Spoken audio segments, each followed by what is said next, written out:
السلام عليكم ورحمة الله وبركاته كلنتي وعنو وناكسن مركلة كسو دوو بيتكا كورنتو أكاديمي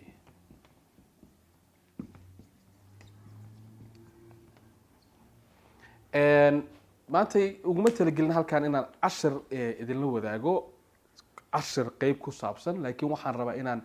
talooyin guud oo ku saabsan ku socda wariyaha iyo qofka xirfadda saxaafadda leh inaan halkan aan kula wadaago. marka koowaad waxaan rabaa inaan idinla wadaago horta inaad wariye noqoto oo aad wariye ahaato waa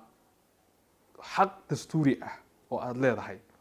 inaad wariye noqoto waa xaq dastuuri ah maxaa yeelay dastuurka ayay ku qoran tahay qof kasta oo muwaadin ah wuxuu xor u yahay inuu aragtidiisa kusoo gudbiyo isagoo isticmaalaya qoraal, hadal, geeraar, gabay, sugaan macnaha si kasta kusoo gudbiyo. marka aragtidaada marka aad gudbiso ama intaad xog qaadid aad meel ka baahisid oo aad baahisid xog waxay hoos imaanaysaa wariyanimadii. laakiin wariyanimadaasi ma aha professional journalism ma aha, wariyanimadii xirfadda ahaa ma aha. wariye markaad tahay xirfad leh oo aad tahay wariye xirfad leh oo ka shaqeeya in uu dadka war iyo xog usoo gudbiyo waxaad qaaday mas-uuliyad dadka aad u qaaday ah inaad usoo baahinayso wax runa oo la aaminsan yahay. inaad tahay wariye wanaagsan oo runta sheegana waxa ay asal u tahay in dadku ay ku dhageystaan, ku akhristaan, ku daawadaan. maxaa yeelay haddii lagugu barto been ama waxaan sax ahayn haddii lagugu barto wararkaaga aad sheegaysid iyo waxa dambe aad sheegi doontid iyo wixii aad hore u sheegtayba saameyn bay ku yeelanaysaa oo way burinaysaa. marka waxa ugu daran ee wariyanimada lumiyana waa aaminaadii oo meesha ka baxda. haddii aaminaadii dadku ay kugu qabeen iyo kalsoonidii ay kugu qabeen oo xogta aad soo gudbinaysa ay ku qabeen ay meesha ka baxdo wariyanimadaadii waxaa gaadhay dhaawac weyn oo khatar ah baa gaadhay. waxa kaliya aad dad kaga duwan tahay oo adiga lagu daawado ama lagu dhageysto ama lagu akhristo waxa weeyaan in lagu aaminayo oo waxa aad sheegaysid ay yihiin wax la isku hubo oo la aaminayo. haddii marka ay taasi meesha ka baxdo oo la waayo waxaa dhaawacmaya midaas. haddii dhaawacantana waxaad sheegaysid cidna kuma aaminayso, laguma rumaysanayo, adna wariye maahide. haddaan lagu rumaysan wariye maahid. waxaa taas daliil u ah cilmul xadiidka axaadiidta يعني laga soo wariyay rasuulkeena subhanahu alayhi salatu wasalaam xadiiskani waa daciif ama xadiiskani waa saxiix ama xadiiskani waa mawduuc ama xadiiskani waa mucallaq tusaale ahaan oo kale waxyaabaha keena waxa kamid ah haddii sanadka ama abtirsiinyaha xadiiskaas rasuulkii ilaa saxaabiga soo wariyay oo tusaale ahaan oo kale axaadiista saxiixa ah waa Bukhari iyo Muslim axaadiista ay wariyeen. Bukhari iyo Muslimna rasuulkii iyo saxaabadu ma soo gaarin.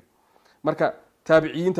bay soo gaareen. marka si loo hubiyo haddii sheekadaas silsilada xadiiskaasi haddii aanu laga soo bilaabo yani qofka rasuulka ka wariyay ilaa saxaabiga qofka ugu dambeeya soo warinaya ee noo soo gudbinaya reporterka ugu dambeeya noo soo gudbinaya xadiiskaasi haddii qof been lagu garanayo ama aan la aaminin uu dhexda ku jiro oo intaas dhex uu ku jiro ama laga shakiyo hebelka laga soo wariyay iyo hebel ka soo wariyay isma soo gaadhin oo kale laga shakiyo xadiiskaas saasoo daciif ku noqda. daciif weeyaan macnaheedu qaar koodna ma ansax ma aha. sababtuna wax kale ma ahane waa la aamini karin weeyaan cidda iyo salsalada ku yimid baa la aamini karin. waa sidaas oo kale wariyanimaduna waa sidaas oo kale. haddii la ogaado warkan yani la iskuma mashquulinayaba haddii la ogaado warkan hebel oo aan run lagu baran baa soo sheegay haddiiba la leeyahay yani xaqiijin dambe lama aadayo wax dambe lama sii dabagelayo. waa meesha ugu horeysa oo warkan ma la sii raadin karaa. maxaa yeelay haddii qof aad been ku taqaanay war uu kuu sheegay aad dabageshid oo aad raajisid dee adiga laftigaagii baa xoogaa kalsoonida yani aaminaad lagugu qabay dhaawacmaysa. taas waa mid marka waxyaabaha dila aaminaada waxaa kamid ah in been lagugu barto oo waxa aad sheegaysid aan lagugu baran. labo qodobka ugu weyn ugu ballaaran ee dhaawaca waxa kamid ah inaad dhinac noqoto, dhinac inaad u ka janjeerto oo aad ahaato qola inaad la jirsato ama cid taageerto qoladay doonta ha ahaato cid inaad taageerto. يعني عدة aad jeceshahay ee aad qalbiga ka jeceshahay qalbiga ku hayso laakiin marka aad ku jirtid mihnada oo aad warka baahinaysid waa inaad ahaataa dhexdhexaad waa inaad sheegin waxa qoladaas yani ka farxinaya wixii ay ka soo jeedaan aad qarin mararka qaar baa waxa laga yaabaa halka marka la marayo wariyaashu inay yiraahdaan tolow arrimaha dalka maxaa laga yeelayaa ma dhexdhexaad baa laga ahaanayaa ma saasa loo baahinaya horta laba qodob hal kala fahmo adiga wariye marka tahay shaqada lagu diray ma aha inaad eegtid yaa ka helaya yaa diidaya adiga shaqada lagu diray waa inaad runta baahisid runta in la ogaado ayay dadkuna ku hagaagi karaan dalkuna ku hagaagi karaan haddii dadka iyo dalka been loo sheego oo dadka bulshada ku nool dalkaas been loo baahiyo inay hagaagaan iska daayo way sii lumayaan qolada markaa xukunka haysana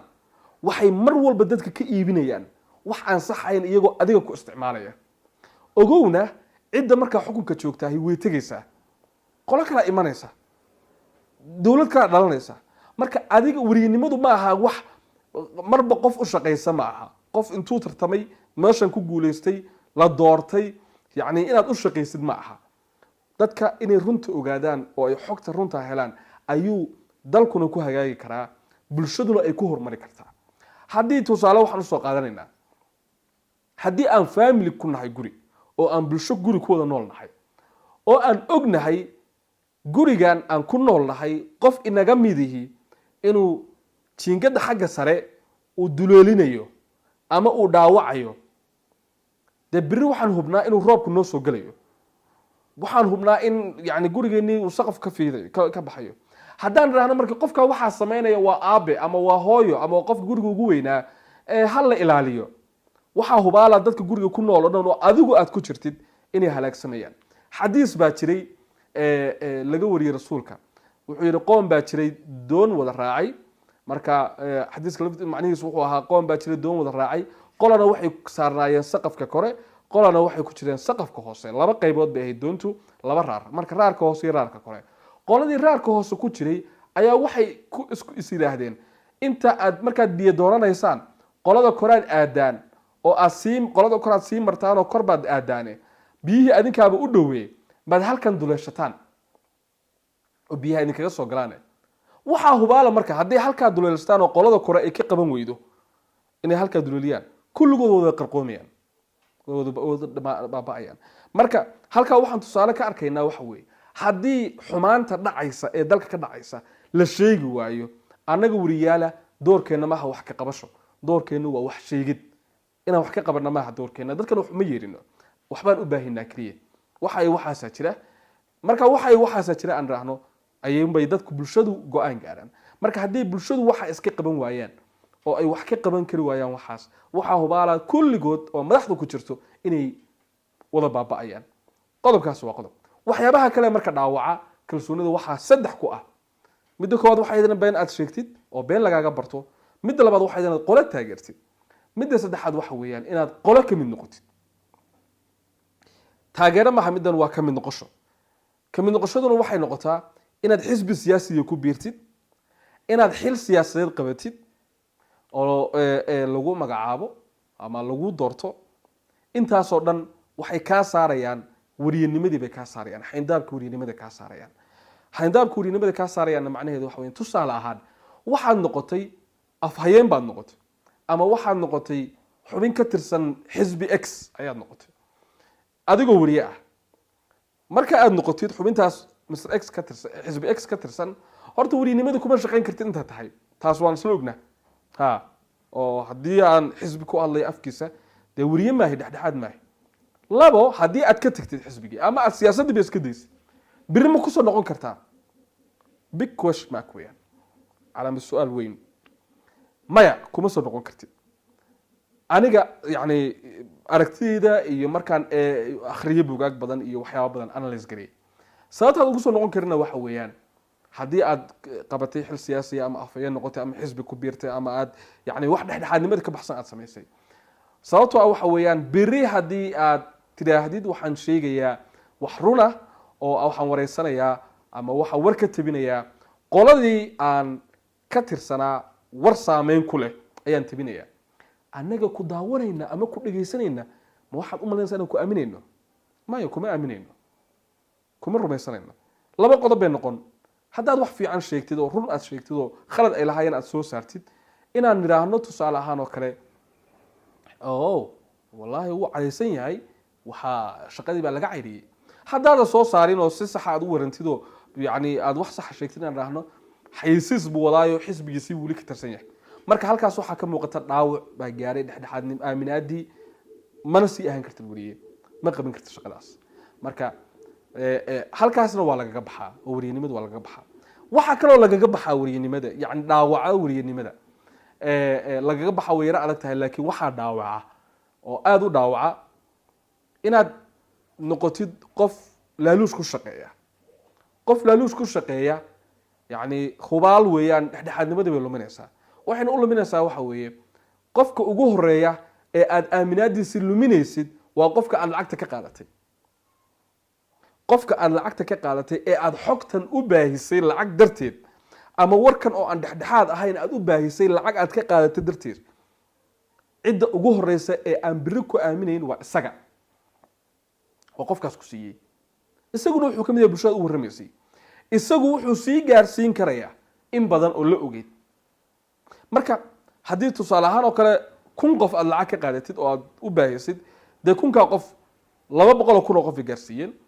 waa lagu ogyahay waxaago dhan waxa ka sii badan dadka kale ee intay ku daawadaan ku akhristaan ama ku dhageystaan ogaanaya waxaad sheegaysaa inaysan run ahayn garanaya aragtidoodu soxor tahay fikiraya garanaya dabeedna aan ku dhahaya sorry ma aamini karno Master X warkiisa oo halkaas iyadana kaaga luminay marka dhexdhexaadnimadu aad bay muhiim u tahay intaas waa inta wariyaha waxyaabaha looga baahan yahay waxa kale wariyo muhiim ku ah inaad samaysid fadlan marka aad tahay wariye doonaya inuu yani ku shaqeeyo mihnadan horta marka hore ilaali sumcadaada oo u fikir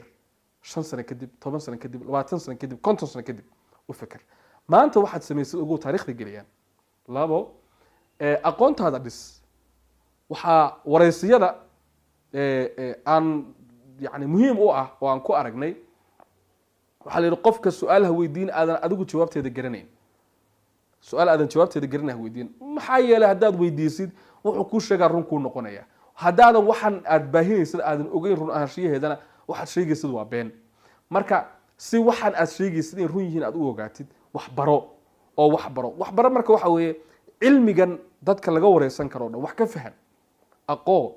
dhakhtarka markaad wareysanaysid oo aad xanuunada gynecology-da ka wareysanaysid ama xanuunada dumarka waa inaad fahmi kartid dhakhtarka inuu run kuu sheegayo iyo inuu been kuu sheegayo waa inaad kala fahmi kartid sheekha markaad su'aal wax ka weydiinaysa arrimaha diiniga ah waa inaad fahmi kartid sheekhan inuu run kuu sheegayo iyo inuu been kuu sheegayo aad kala fahmi kartid marka aad injineerka wax ka wareysanaysid dhismaha yani bridge ama buundo la dhisay iyo kharash ku baxay iyo sida loo maamulay inuu sax kuu sheegayo inuu run kuu sheegayo iyo inuu been kuu sheegayo si aad u kala ogaatid waxaan waa inaad fahamsan tahay dhaqaaliyahanka marka uu kaaga warramayo waxyaabaha sababay sicir bararka waa inaad fahmaysid inuu run kuu sheegayo inuu been kuu sheegayo waa inaad kala garanaysid haddaadan kala garanayn marka waadan fahamsanayn waxaa hubaal ah been baad qaado xambaarto aad sii baahisay si marka aad aqoontaada u kordhisid waxaad barataa oo aad marka ugu horeysa ka bilowdaa ama aad horumarisaa sidii aad bulshadan caalamka ama dadkan wax bartay aad ula macaamili lahayd si aad ula macaamilshidna wariye muhiim bay ku tahay luqadaha inaad baratid muhiim bay ku tahay ingiliishka inaad baratid carabiga inaad baratid luqado kale hadaad ku dirtid aad ku dirtid maxaa yeelay markaad buug akhrisanaysid ama aad cashar daawanaysid waxyaabaha ugu badan ee ku jira online-ka oo ah meesha ugu badan hadda la iska baro waxay ku qoran yihiin English ama Carabi ama Faransiis ama way ku qoran yihiin Spanish marka luqadahaas aadka loogu hadlo baro oo raadso aqoontaada marka kordhaysa xitaa dadka waa la macaamil karaysa xitaa adiga shaqadaada kor u qaadaysa maxaa yeelay bari waxaad noqon kartaa tababaro weyn waxaad noqon kartaa wariye weyn wakaalad caalami ah kula soo xiriiraysa oo ku dirsanaysa in sheeko aad u soo samaysid sheekada Soomaali laguma baahinayo lambarka labaad markaad luqadaada ay dhisanto adiga dalkaaga waxaad u qabanaysaa xataa wax badan baad taraysaa oo sheekada dalkaaga ka jirta ayaad caalamkii tusaysaa waad u baahinaysaa marka iyadana muhiim bay ku tahay inaad wax baratid muhiim bay ku tahay qodobka kale saddexaad aan kusoo gabagabeynayo ee aan doonayo wariyaashan u sheega waxa weeyaan wariye waxyaabaha ugu badan ee ku dhaawaca waxaa qayb ka ama ku dhaawici kara dhaqaale xumo dhaqaale xumo waxaa laga yaabaa in kuwa badan ay ku yiraahdaan ama aad istiraahday adigu wariyanimada dhaqaale looma soo galo lacagna lama sameeyo lacag lagama helo maxaa dhacay wax kasta oo la qabto shaqo kasta oo la qabto iyadoo aysan dani kuugu jirin ma aha shaqo horumarta haddii shaqadan aad qabanayso aad ogtahay inaadan adigu shakhsiyan aadan dan ka helin ama aysan faa'iido kuugu jirin horumar kama samaynaysid mana sii wadaysid marka si horumar aad u samaysid waxaad u baahan tahay shaqadan inaad wax ka heshid si aad wax uga heshid marka lacag waa la heli karaa laakiin waa markaad aqoontaada dhistid waa marka aad xirfadaada horumarisid waa markaad maskaxdaada ka shaqaysiisid oo aad hal abuurnimadaada kordhisid oo aad wax dadka ka iibsamaya soo saartid soo bandhigtid dadkii waxbaad ka helaysaa wixii way ku iibsamayaan magacaagina korba u soconaya oo korba u aadaya lambarka labaad waxaad kaloo samaysan kartaa haddii xataa istaadid malaha mihnadan hiwaayad bay ku tahay oo kama heli karta dhaqaale shaqo kale samayso meel kale ka shaqee waqtiyada aad fursadda haysatid hawl kale oo lacag kale aad ka helayso ka shaqee lacagtaa hel dabeedna shaqayso marka taasi maxay kuu keenaysaa madax banaani bay kuu keenaysaa xorriyad bay kuu keenaysaa haddii warbaahinta aad u joogtid adigoo aan lacag qaadanayn aad warbaahinta ka shaqaysid wax kasta oo cadaadisa waad u nugushahay marka cadaadiskaas si aad uga maarantid uga madax banaanaatid uga baxdid fadlan samayso dhaqaale adigu yani wax la soo bax marka xataa waxaa ku tixgelinaysa warbaahintan aad ka shaqaysid maamulkeedu way ku tixgelinayaan wayna ku xurmaynayaan oo waxay leeyihiin okay haddii master x uu ka tago xarunta uma dhutin laakiin markii lagu ogyahay $50 ama $100 meesha yaalla inaadan ka maarmayn $10 qabaxda inaadan ka maarmayn waa lagu isticmaalaya marka dhaqaalahaaga inaad kordhisid waxa ku soo galaya dakhligaaga inaad kordhisidna aad bay muhiim u tahay intaasaan kusoo gabagabeynayaa casharkaygii maanta ee koobnaa ee muxaadarada ahaa aad baad u mahadsantihiin intaad ka maqnaana waan idinka raali gelinayaa marar badanna waan wada xiriiri doonaa insha allah halkana waan igala socon kartaan haddaad u baahan tahay korose ku saabsan saxaafadana waxaa ku diyaara korontaacademy.com marka halkaasna waa ka wada soconaynaa tan iyo kulanti dambena waxaan idin leeyahay sidaas iyo nabadgelyo